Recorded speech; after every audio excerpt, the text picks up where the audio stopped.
بسم الله الرحمن الرحيم. وإذا تتلى عليهم آياتنا بينات قال الذين كفروا للحق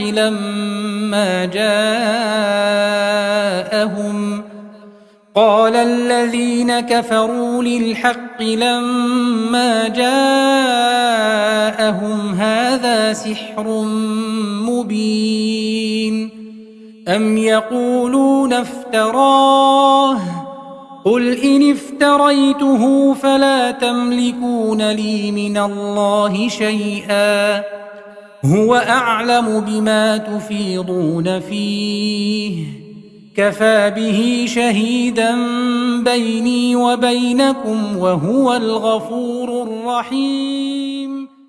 السلام عليكم ورحمة الله وبركاته. ഖുർആൻ പദം 1754 ദിവസത്തിലേക്ക് എല്ലാവരെയും ഹാർദമായി സ്വാഗതം ചെയ്യുന്നു. വിശുദ്ധ ഖുർആനിലെ 46-ാമത്തെ അധ്യായമായ സൂറത്തുൽ അഹ്കാഫിലെ 7-8 ആയത്തുകളാണ് ഇന്ന് പഠന വിധേയമാക്കുന്നത്. ക്ലാസ് ആരംഭിക്കുന്നതിനായി ആദരണീയനായ ഡോക്ടർ AI വിലായത്തുള്ള സാഹിബിനെ ക്ഷണിക്കുന്നു. അസ്സലാമു അലൈക്കും വറഹ്മത്തുള്ളാഹി വബറകാതുഹു. أعوذ بالله من الشيطان الرجيم. بسم الله الرحمن الرحيم. وإذا تتلى عليهم آياتنا بينات قال الذين كفروا للحق لما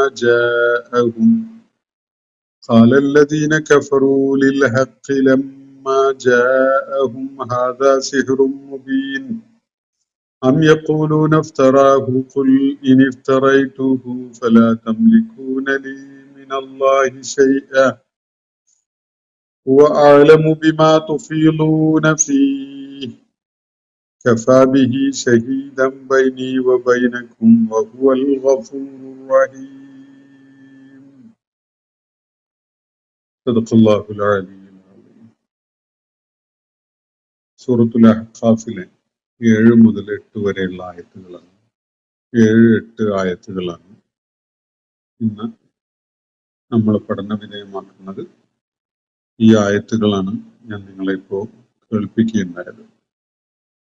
സൂറത്തുൽ അഹ്ഖാഫിന്റെ അവതരണ പശ്ചാത്തലം, അതിന്റെ പേര് സൂചിപ്പിക്കുന്ന കാര്യങ്ങൾ, അതിലെ മുഖ്യമായ ഉള്ളടക്കം തുടങ്ങിയ സംഗതികൾ നമ്മൾ ഈ സൂറത്തിന്റെ പഠന തുടക്കത്തിൽ മനസ്സിലാക്കിയിട്ടുണ്ടായി. അതിനെ തുടർന്ന് ഈ സൂറത്തിലെ ആമുഖമായി പരിഗണിക്കപ്പെടാവുന്ന ആദ്യത്തെ 3 ആയത്തുകളും, അതിനെ തുടർന്ന് മക്കയിലെ സത്യനിഷേധികളായി നിലകൊള്ളുന്ന നബി സല്ലല്ലാഹു അലൈഹി വസല്ലം അഭിസംബോധന ചെയ്യുന്ന ആളുകളുമായുള്ള ആശയപരമായ പങ്കുവെക്കൽ ആയിക്കൊണ്ട് അവരുമായുള്ള ആശയം പങ്കുവെക്കുന്ന ഒരു പ്രക്രിയയും നമ്മൾ പിന്നിട്ട ആയത്തുകളിൽ കാണുകയുണ്ടായി.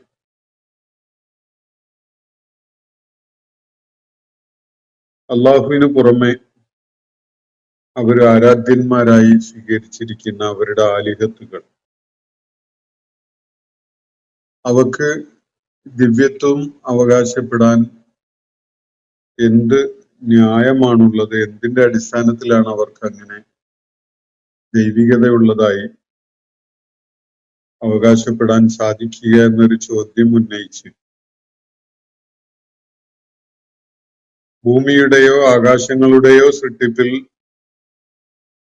അവയ്ക്ക് വല്ല പങ്കും ഉണ്ടായിരുന്നെങ്കിൽ അതിന് അങ്ങനെ നിങ്ങൾ അവകാശപ്പെടുന്നുണ്ടെങ്കിൽ അതിന് വല്ല തെളിവും പൂർവിക വേദങ്ങളിലോ അതല്ലെങ്കിൽ നിങ്ങളുടെ ജ്ഞാന പൈതൃകത്തിൽ അസാറത്തും ഇൽമില് അതിന് പിൻബലമായിക്കൊണ്ടുള്ള വല്ല സംഗതികളും നിങ്ങൾക്ക് കാണാൻ കഴിയുന്നുവെങ്കിൽ അതൊന്ന് എനിക്ക് കാണിച്ചു തരിക എന്നാണ് നബി സല്ലല്ലാഹു അലൈഹി വസല്ലം അവരോട് അള്ളാഹുവിന്റെ നിർദ്ദേശപ്രകാരം ആവശ്യപ്പെടുന്നത്.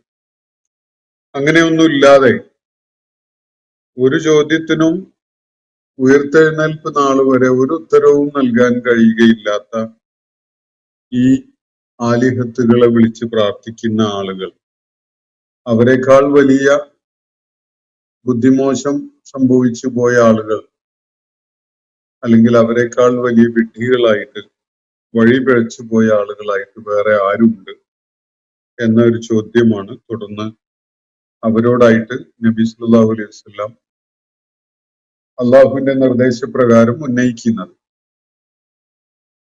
ജനങ്ങൾ ഒരുമിച്ച് കൂട്ടപ്പെടുന്ന നാളില് ഇവരുടെ ഈ ആലിഹത്തുകളൊന്നും തന്നെ ഇവരുടെ ആളുകളായിട്ടല്ല ഉണ്ടാവുക, അവരോട് ശത്രുത കാണിക്കുന്നവരായിട്ടാണ്. അതുപോലെ ഈ ആലിഹത്തുകളോട് അവർ നേരത്തെ കാണിച്ചിരുന്ന ഇബാദത്തൊക്കെ തന്നെയും തള്ളിക്കളഞ്ഞ് നിരസിച്ച് ഞങ്ങൾ അങ്ങനെയൊന്നും ആവശ്യപ്പെട്ടിട്ടില്ല, ഞങ്ങൾക്കത് വേണ്ടതുമില്ല എന്ന് പറയുന്നവരായിട്ട് അവരെ കാണപ്പെടും എന്നുകൂടിയാണ് തുടർന്നുള്ള ആയത്തിൽ വിശദമാക്കപ്പെടുകയുണ്ടായത്. അവിടെ അള്ളാഹു നേരിട്ട് കാര്യം വെളിപ്പെടുത്തുന്ന ഒരു ശൈലിയിലാണ് വൈദാ ഹുശിറൻ നാസു കാനൂ ലഹും അഅദാഅൻ വകാനൂ ബിഇബാദതിഹിം കാഫിരീൻ എന്ന കാര്യം പറയുന്നത്. വിശുദ്ധ ഖുർആന്റെ ഭാഷാപരമായ അതിന്റെ രചനാപരമായ പിന്തുടർന്നു വരുന്ന ആ ശൈലി വളരെ വിസ്മയപൂർവം നോക്കിക്കാണാൻ നമ്മളെ പ്രേരിപ്പിക്കുന്ന ചില ആയത്തുകളാണ് നമ്മൾ പിന്നിടുകയുണ്ടായിട്ടുള്ളത്. മുഹമ്മദ് നബി സല്ലല്ലാഹു അലൈഹി വസല്ലമയോട് തന്റെ അഭിസംബോധിതരായ ജനതയോട് പറയാൻ പറയുകയും എന്നിട്ട് അതിന്റെ തുടർച്ചയായി അള്ളാഹു നേരിട്ട് പറയുകയും ചെയ്യുന്ന ഒരു ശൈലിയാണ്. രചനാലോകത്ത് ഒരുപക്ഷെ മനുഷ്യർക്ക് വഴങ്ങാത്ത, മനുഷ്യർ ഏറെയൊന്നും ശ്രമിച്ചു നോക്കിയിട്ടുണ്ടാവാൻ ഇടയില്ലാത്ത ഒരു ശൈലിയാണിത്. അള്ളാഹു നബി സല്ലല്ലാഹു അലൈഹി വസല്ലമയോട് ഒരു നിർദ്ദേശം നൽകി ഈ ആളുകളോട് അഭിസംബോധന ചെയ്യാൻ വേണ്ടി പറയുന്നു. ആ ചോദ്യം ഉന്നയിക്കുന്നതിന്റെ അല്ലെങ്കിൽ പറയുന്നതിന്റെ തുടർച്ചയായി അള്ളാഹു ഈ നിഷേധികളോടായി നേരിട്ട് പറയുന്ന ഒരു കാര്യം കൂടി അതിനോട് ചേർത്തു വെക്കുന്നു. ഇത് വളരെ അസാധാരണത്വമുള്ള, മനുഷ്യന്റെ രചന സാധ്യതയിലോ അവന്റെ ഭാവനയിലോ ഒന്നും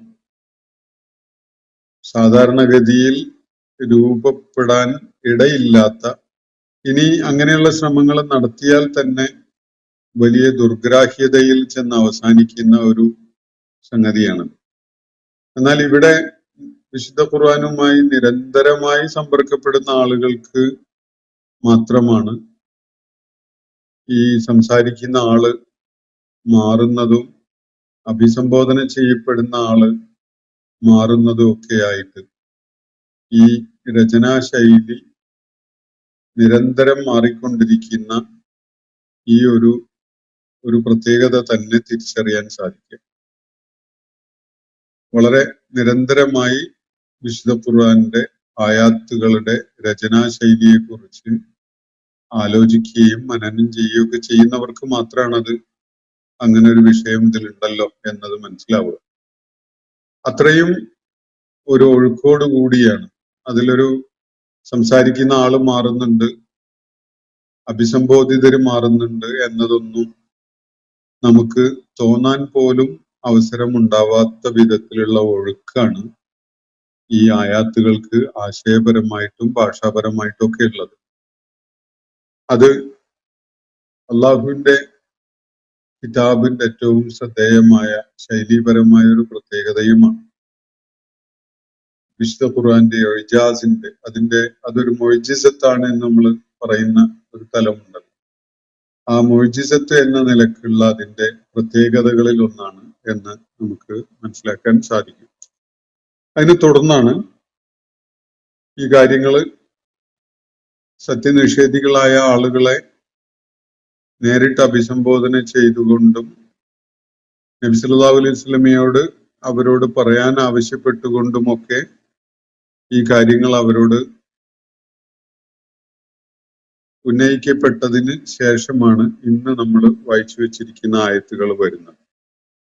വൈദാ തുത്ലാ അലൈഹിം ആയാതുന. ഇവിടെ അള്ളാഹു നേരിട്ട് ബഹുവചന രൂപത്തിൽ സംസാരിക്കുന്ന ഒരു ശൈലിയിലേക്ക് നമ്മൾ ഈ ആയത്തിലൂടെ എത്തിക്കഴിഞ്ഞു. അതൊന്നും നമ്മളുടെ ശ്രദ്ധയിൽ വന്നോളണമെന്നില്ല. വൈദാ തുത്ലാ അലൈഹിം ആയാതുന ബയ്യിനാത്തിൻ. നമ്മുടെ സുവ്യക്തമായ ദൃഷ്ടാന്തങ്ങൾ, സുവ്യക്തമായ സൂക്തങ്ങൾ അവർക്ക് ഓതിക്കേൾപ്പിക്കപ്പെടുമ്പോൾ ഖാലല്ലദീന കഫറു ലിൽ ഹഖ് ലമ്മാ ജാഅഹും. സത്യം തങ്ങളിലേക്ക് വന്നു ചേർന്ന ആ അവസ്ഥയിൽ നിഷേധികളായ ആളുകൾ പറയുന്നത് ഇങ്ങനെയാണ്: ഹാദാ സിഹ്റും മുബീൻ.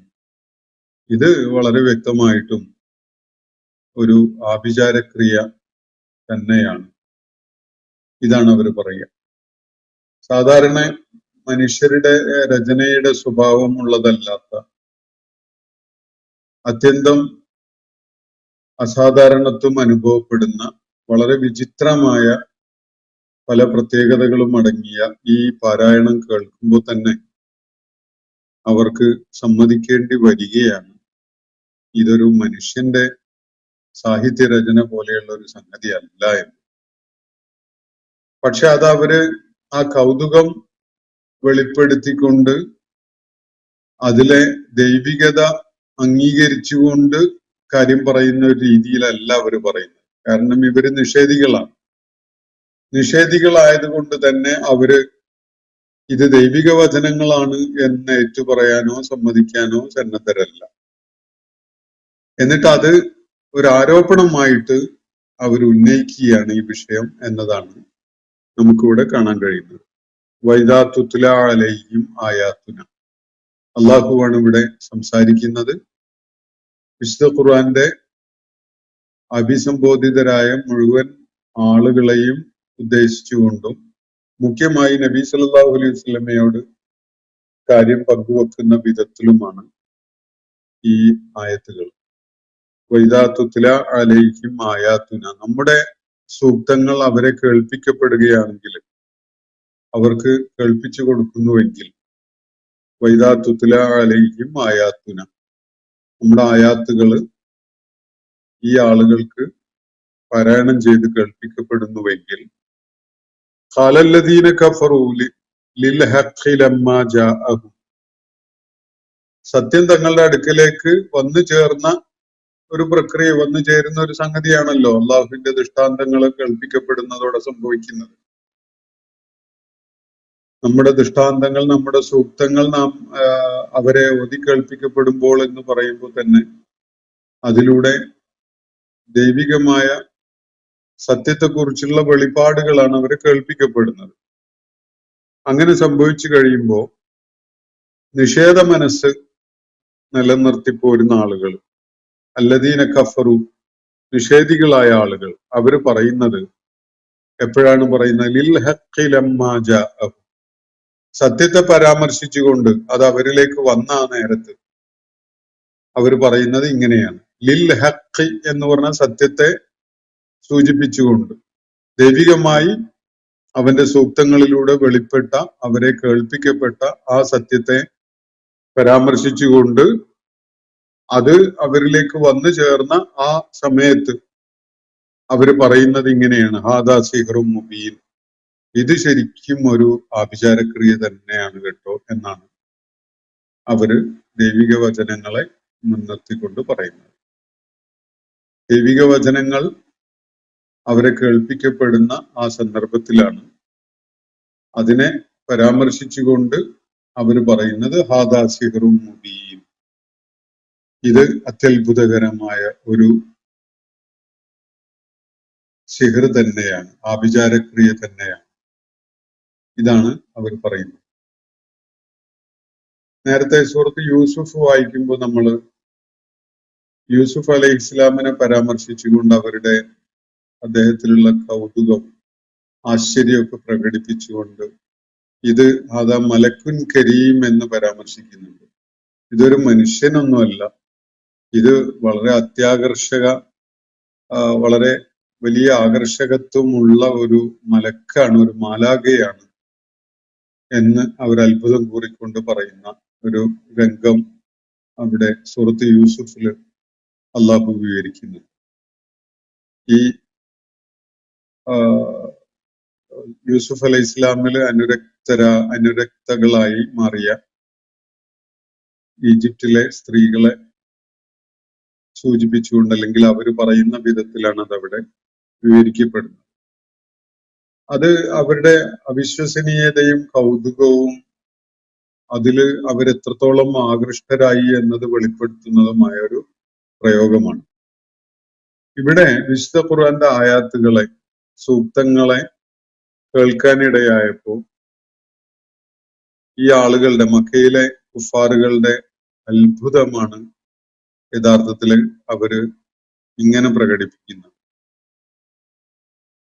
ദൈവിക വചനങ്ങളാണ് എന്ന നിലക്ക് ഉൾക്കൊള്ളുക എന്നതാണ് അതിന്റെ ഏറ്റവും സ്വാഭാവികമായ, ഏറ്റവും ലളിതമായ, ഏറ്റവും സത്യസന്ധമായ ഒരു സാധ്യതയെങ്കിൽ അങ്ങനെ ഒരു അംഗീകാരത്തിന് വിശുദ്ധ ഖുർആന്റെ സൂക്തങ്ങളെ ദൈവിക വചനങ്ങളായിട്ട് അംഗീകരിക്കാനൊന്നും അവർ സന്നദ്ധരായിരുന്നില്ല. അതേസമയത്ത് ഇതിൽ എന്തോ ഒരു അത്ഭുതം നിറഞ്ഞു നിൽക്കുന്നുണ്ട് എന്നത് അവർക്ക് മൂടി വെക്കാൻ സാധിക്കുന്നുമില്ല. അതുകൊണ്ടാണ് വിശുദ്ധ ഖുർആന്റെ സൂക്തങ്ങളെ പരാമർശിച്ചുകൊണ്ട് അവർ പറയുന്നത് ഹാദാ സിഹറും മുബീൻ, ഇത് അത്യസാധാരണമായ ഒരു സിഹർ തന്നെയാണ് എന്നാണ് അവർ പറയുന്നത്. അത് പറയുന്ന ആ സന്ദർഭത്തില് അവർക്ക് അതുപോലെയുള്ള രചന സാധിക്കും എന്ന ഒരു അവകാശവാദവും അവരുടെ മനസ്സിൽ പോലും ഇല്ല.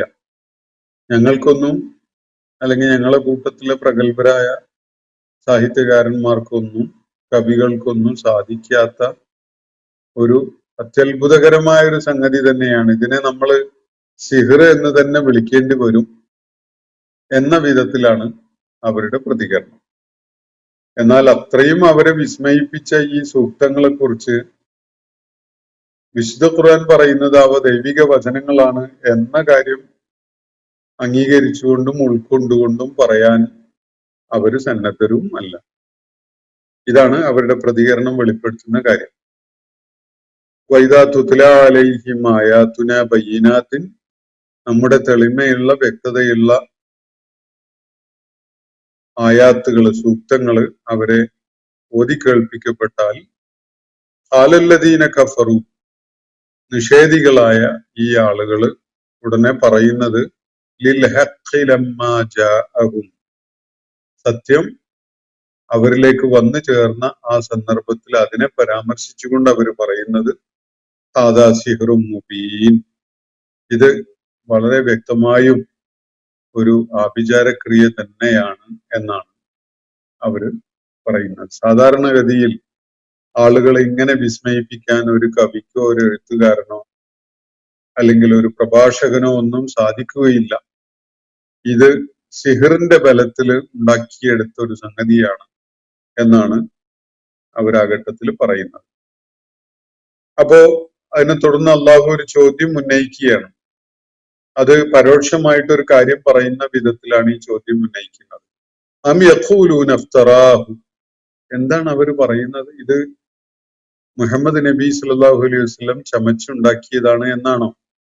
അം യഖൂലൂന, അവര് പറയുന്നത് ഇഫ്തറാഹു, അതിനെ ഇങ്ങനെ ഒരാൾ ഇദ്ദേഹം വ്യാജമായി ചമച്ചുണ്ടാക്കുകയാണ് എന്നാണോ? അതാണോ അവർ പറയുന്നത്? മുഹമ്മദ് നബി സല്ലല്ലാഹു അലൈഹി വസല്ലം അക്ഷരാഭ്യാസം പോലും ഉണ്ടായിരുന്നില്ലാത്ത 40 വയസ്സുവരെ സാഹിത്യ രചനയുടെ യാതൊരു സാധ്യതയും കഴിവും ഉണ്ട് എന്നതിന്റെ ലക്ഷണങ്ങളൊന്നും വെളിപ്പെടുത്തിയിട്ടുണ്ടായിരുന്നില്ലാത്ത ഒരാള് നിങ്ങളെ ഇങ്ങനെ വിസ്മയിപ്പിക്കുന്ന വചനങ്ങള് ഉണ്ടാക്കിയെടുത്തു എന്നാണോ നിങ്ങൾ പറയുന്നത്? ഇതാണ് ചോദ്യം. അം യഖൂലൂന ഇഫ്തറാഹു, അവർ പറയുന്നത് എങ്ങനെയാണോ? അത് അദ്ദേഹം ചമച്ചുണ്ടാക്കി എന്നാണോ? ഖുൽ, അവരോടായി ഇങ്ങനെ പറഞ്ഞോളാം, ഇനിഫ്തറൈതുഹു, ഇത് ഞാൻ ചമച്ചുണ്ടാക്കിയെങ്കിൽ ഫലാ തംലികൂന ലീ മിനല്ലാഹി ശൈഅ. ഞാൻ ചമച്ചുണ്ടാക്കിയിട്ട് പിന്നെ ഇത് ഞാൻ പറയുന്നത് ഇത് അള്ളാഹു തന്നതാണ്, അള്ളാഹു കൽപ്പിച്ചതാണ്, ദൈവിക വെളിപ്പാടാണ് എന്നൊക്കെയാണല്ലോ. അങ്ങനെ ഞാൻ പറയുന്നതിന്റെ പേരിൽ ഉണ്ടാകുന്ന ദൈവികമായ എന്ത് നടപടിയും തടുക്കാൻ, അങ്ങനെ എന്നെ സഹായിക്കാൻ നിങ്ങൾക്ക് കഴിയുകയില്ല എന്നത് തീർച്ചയാണല്ലോ. ഞാൻ അള്ളാഹുവിന്റെ പേരിൽ ഒരു സാധനം ഉണ്ടാക്കിയിട്ട് അത് അള്ളാഹു എന്നെ കേൾപ്പിച്ചതാണ് എന്ന് പറഞ്ഞുകൊണ്ട് നിങ്ങളുടെ മുന്നിൽ അവതരിപ്പിക്കുകയാണെങ്കിൽ അത് അള്ളാഹുവിനെതിരിൽ ഞാൻ ചെയ്യുന്ന, അള്ളാഹുവിനോട് ഞാൻ ചെയ്യുന്ന ഏറ്റവും വലിയ അധർമ്മമാണ്, അക്രമമാണ്. ആ ഒരു സംഗതിയുടെ പേരിൽ അവൻ എന്നെ പിടികൂടും, എനിക്ക് ശിക്ഷ നടപ്പിലാക്കുകയും ചെയ്യുമല്ലോ. അങ്ങനെ ഉണ്ടാകുമ്പോ അത് തടുക്കാൻ, അതില്ലാതെയാക്കാൻ, അതിൽ നിന്ന് എന്നെ പ്രതിരോധിക്കാൻ നിങ്ങൾക്ക് ഒരിക്കലും സാധിക്കുകയില്ല. ഫലാ തംലികൂന ലീ മിനല്ലാഹി ശൈഅ. അള്ളാഹുവിന്റെ നടപടികളെ നേരിടാൻ നിങ്ങൾക്ക് എന്നെ സഹായിക്കുന്ന വിധത്തിൽ യാതൊന്നും ചെയ്യാൻ സാധിക്കുകയില്ല. അത് തീർച്ചയാണ്. അതുകൊണ്ട് ഞാൻ തന്നെ നേരിടേണ്ടി വരും. അള്ളാഹുവിന്റെ പേരിൽ ഞാനൊരു സംഗതി ഉണ്ടാക്കി അങ്ങ് പറയുകയാണ് എങ്കിൽ അങ്ങനെ ഒരു വ്യാജം അള്ളാഹുവിന്റെ പേരിൽ കെട്ടിവെച്ചതിന്റെ അനന്തരഫലം, ദൈവിക നടപടി എന്റെ നേരെ ഉണ്ടാകുമ്പോ അത് തടയാൻ നിങ്ങൾക്ക് യാതൊന്നും ചെയ്യാൻ സാധിക്കുകയില്ല. അത് ഞാൻ തന്നെയാണ് നേരിടേണ്ടി വരിക. ഹുവ അഅലമു ബിമാ തുഫീളൂന ഫീഹി. അതേസമയം അവൻ നിങ്ങൾ എന്തൊക്കെയാണ് ഈ പറഞ്ഞുകൊണ്ടിരിക്കുന്നത് എന്നത് നന്നായി അറിയുന്നവനുമാണ്. അള്ളാഹുവിന്റെ പേരിൽ ഒരു വചനം അങ്ങ് ഉണ്ടാക്കി ഇത് അള്ളാഹു പറഞ്ഞതാണ് എന്ന് പറഞ്ഞുകൊണ്ട് ഞാൻ നിങ്ങളെ കേൾപ്പിക്കുകയാണെങ്കിൽ തീർച്ചയായിട്ടും അവന്റെ നടപടി എനിക്കെതിരിലുണ്ടാകും. അത് നേരിടാൻ എന്നെ സഹായിക്കാൻ നിങ്ങൾക്ക് കഴിയില്ല. അത് ഞാൻ തന്നെ നേരിടേണ്ടി വരും. അതാണ് ഒരു വശം. എങ്കിൽ ഹുവ അഅലമു ബിമാ തുഫീളൂന ഫീഹി. ഈ വിഷയത്തിൽ നിങ്ങൾ എന്തൊക്കെയാണ് പറഞ്ഞുകൊണ്ടിരിക്കുന്നത് എന്നത് നന്നായി അറിയുന്നവനുമാണ് അവൻ. അപ്പൊ അതാര് നേരിടും എന്നതാണ് ഇവിടെ പരോക്ഷമായിട്ട് ഉന്നയിക്കപ്പെടുന്ന ഒരു ചോദ്യം. നിങ്ങളിപ്പോ ഈ ദൈവിക വെളിപ്പാടുകളെ കുറിച്ച് നിങ്ങളുടെ വായകൾ കൊണ്ട് പറഞ്ഞുകൊണ്ടിരിക്കുന്ന, നിങ്ങളുടെ നാവുകളിലൂടെ ഉരുവിട്ടുകൊണ്ടിരിക്കുന്ന വാക്യങ്ങളും കാര്യങ്ങളും ഒക്കെ എന്തൊക്കെയാണ്? എന്തൊക്കെ അക്രമപരമായ, എന്തൊക്കെ ദൈവ നിന്ദാപരമായ കാര്യങ്ങളാണ് നിങ്ങളിപ്പോ ഇത് സംബന്ധമായി പറയുന്നത് എന്നത് വളരെ സൂക്ഷ്മമായിട്ട് അറിയുന്നവനാണ് അള്ളാഹു. അപ്പൊ തീർച്ചയായിട്ടും അതിന്റെ പേരിലും നടപടി ഉണ്ടാവുമല്ലോ. അക്കാര്യത്തില് നിങ്ങൾ എന്ത് തയ്യാറെടുപ്പാണ് നടത്തിയിട്ടുള്ളത് എന്നതാണ് ഇവിടെ ഒരു ചോദ്യം. ഞാനിത് വ്യാജമായി ഉണ്ടാക്കിയിട്ട് അള്ളാഹുവിന്റെ പേരിൽ നിങ്ങളുടെ മുന്നിൽ അവതരിപ്പിക്കുകയായിരുന്നുവെങ്കിൽ അക്കാര്യത്തിലുള്ള നടപടി ഉണ്ടാവുമ്പോ അത് ഞാൻ തന്നെ നേരിടേണ്ടി വരും. നിങ്ങൾ ആരും അതില് എന്നെ പ്രതിരോധിക്കാനായിട്ട് രംഗത്തുണ്ടാവുകയില്ല, നിങ്ങൾക്കത് സാധിക്കുകയുമില്ല. എന്നാൽ ഇപ്പൊ നിങ്ങള് ഈ വേദവാക്യങ്ങളെ കുറിച്ച് പറഞ്ഞുകൊണ്ടിരിക്കുന്ന പച്ച നുണകള് അത് അള്ളാഹു കേൾക്കുന്നുണ്ട്, അവന് നന്നായി അതിനെക്കുറിച്ച് അറിയുന്നവനുമാണ്. ഹുവ അഅലമു ബിമാ തുഫീളൂന ഫീഹി. തുഫീളൂന ഫീഹി എന്ന് പറഞ്ഞാൽ ഈ വിഷയത്തിൽ ഇത് സംബന്ധമായി നിങ്ങൾ ഉരുവിട്ടുകൊണ്ടിരിക്കുന്നത്. ഈ ഫാല എന്ന റൂട്ട് വേർഡ് നിന്നാണ് ഈ അഫാല, യുഫീലു, അതുപോലെ ഇവിടെ തുഫീളൂന എന്നൊക്കെയുള്ള വാക്കുകൾ വരുന്നത്. ഇതിന് വിവിധങ്ങളായ അർത്ഥങ്ങൾ നമുക്ക് കാണാൻ സാധിക്കും. ഹജ്ജുമായി ബന്ധപ്പെട്ടുകൊണ്ട് ഹാജിമാര് ഒരു ഭാഗത്ത് നിന്ന് മറ്റൊരു ഭാഗത്തേക്ക് അങ്ങനെ ഒരു പ്രവാഹം എന്ന നിലയ്ക്ക് ഒഴുകുന്നതിനെ പരാമർശിക്കുന്ന ഒരു കാര്യം ഈ പദം ഉപയോഗിച്ചുകൊണ്ട് വിശുദ്ധ ഖുർആനിൽ പറയുന്നത് നമുക്ക് കാണാം. സുമ്മ അഫീലു മിൻ ഹൈസു അഫാലന്നാസ് എന്ന് പറയുന്ന ഒരു ഭാഗം. ജനങ്ങള് എവിടെ നിന്ന് ഏത് ദിശയിലേക്കാണോ ഒഴുകിക്കൊണ്ടിരിക്കുന്നത് അതേ വിധത്തിൽ നിങ്ങളും ഒഴുകിക്കൊണ്ടിരിക്കുക എന്നാണ് അവിടെ നിർദ്ദേശിക്കപ്പെടുന്നത്. അപ്പൊ ഫാല എന്ന് പറഞ്ഞ ഒഴുകി, അഫാല ആ ഒഴുക്കി എന്ന് വേണമെങ്കിലും മനസ്സിലാക്കാം. അല്ലെങ്കിൽ നീങ്ങി എന്ന്.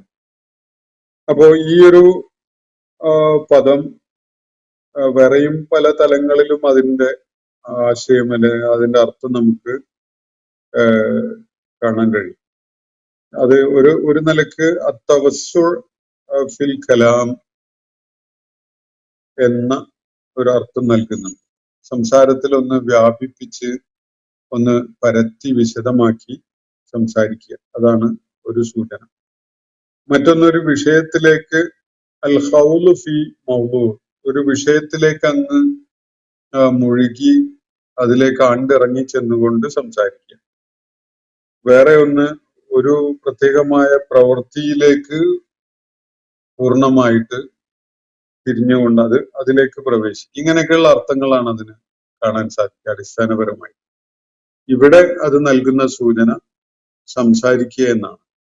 ഹുവ അഅലമു ബിമാ തുഫീളൂന ഫീ, ഈ വിഷയത്തിൽ ഇക്കാര്യത്തിൽ നിങ്ങൾ എന്തൊക്കെയാണോ സംസാരിച്ചു കൊണ്ടിരിക്കുന്നത് എന്നതിനെ കുറിച്ച് നന്നായി അറിയുന്നവനുമാണ് അള്ളാഹു.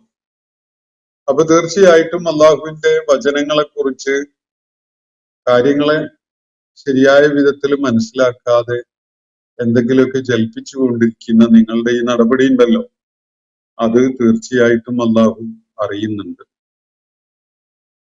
ഞാന് വ്യാജമായി എൻ്റെ സ്വന്തം വകയായി രചിച്ചുണ്ടാക്കിയിട്ട് നിങ്ങളെ കേൾപ്പിക്കുകയും അത് അള്ളാഹു അവതരിപ്പിച്ച് തന്നതാണ് എന്ന് പറയുകയും ചെയ്യുന്നുണ്ടെങ്കിൽ അതിന്റെ പേരിൽ ദൈവിക നടപടി എനിക്കെതിരെ ഉണ്ടാവുമ്പോൾ അത് തടുക്കാനോ അത് ഇല്ലാതാക്കാനോ ഒന്നും നിങ്ങൾക്ക് കഴിയില്ല. ഞാൻ തന്നെയാണ് അത് നേരിടേണ്ടി വരിക.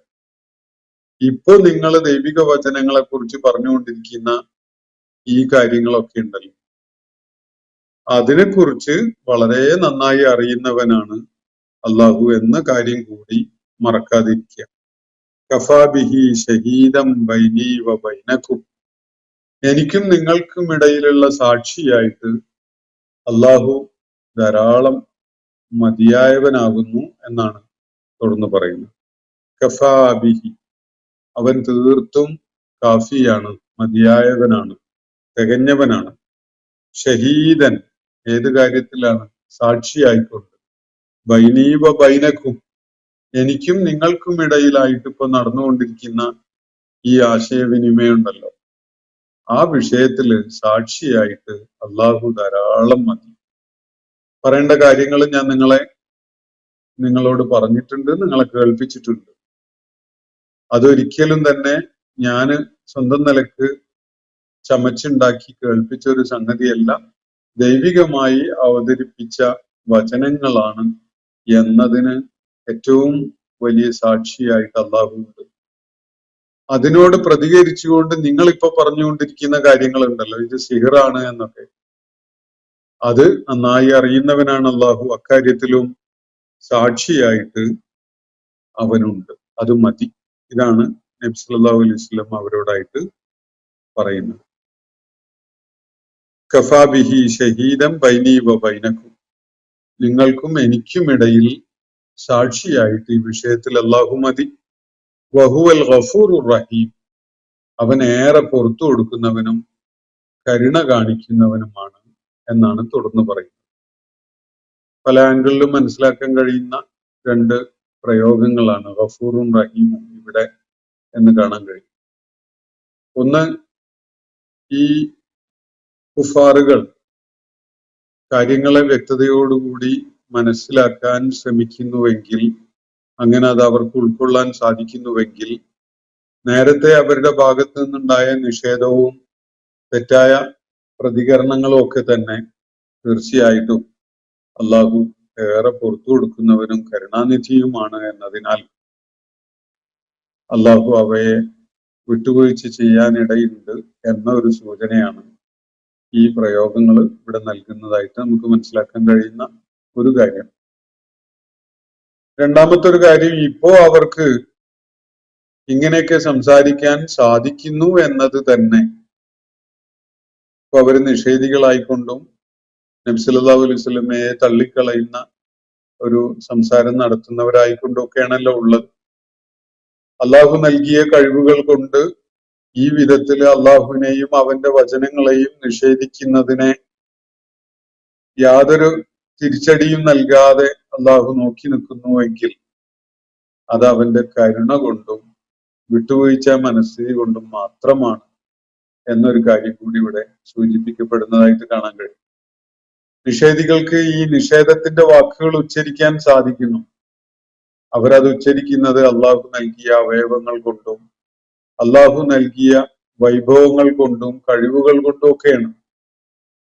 എന്നിട്ട് ആ കഴിവുകളെ ഉപയോഗപ്പെടുത്തിക്കൊണ്ട് അവർ നിഷേധിക്കുന്നത് അള്ളാഹുവിനെയും അള്ളാഹുവിന്റെ സൂക്തങ്ങളെയുമാണ്.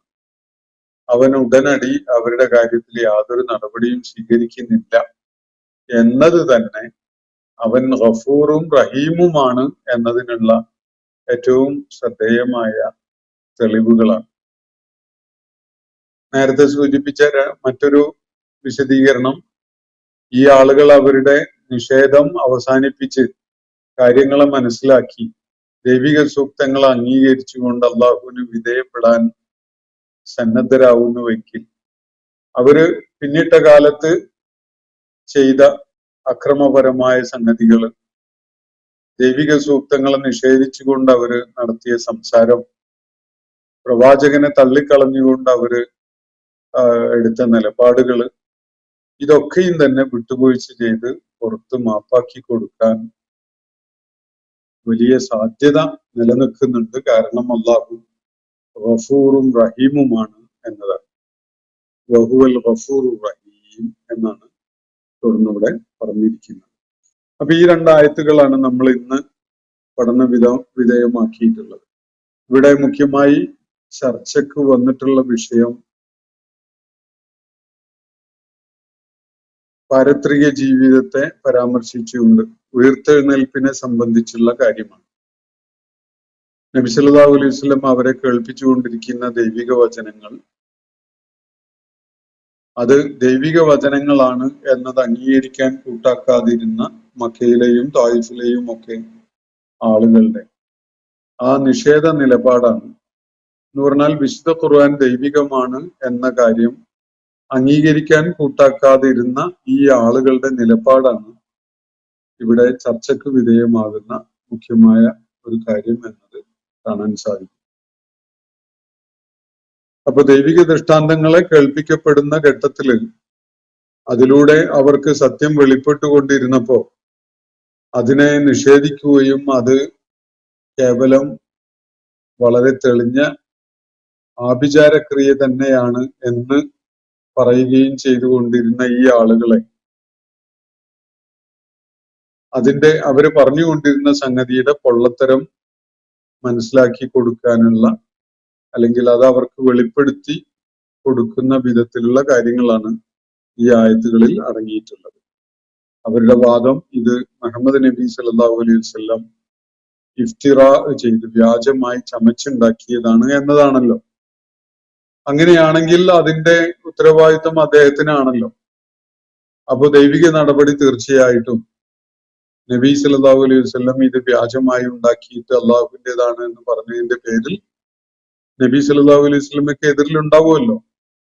അത് തടയാൻ നിങ്ങൾക്ക് ഒരിക്കലും സാധ്യമല്ല, നിങ്ങൾക്ക് അതിനുള്ള കഴിവുമില്ല.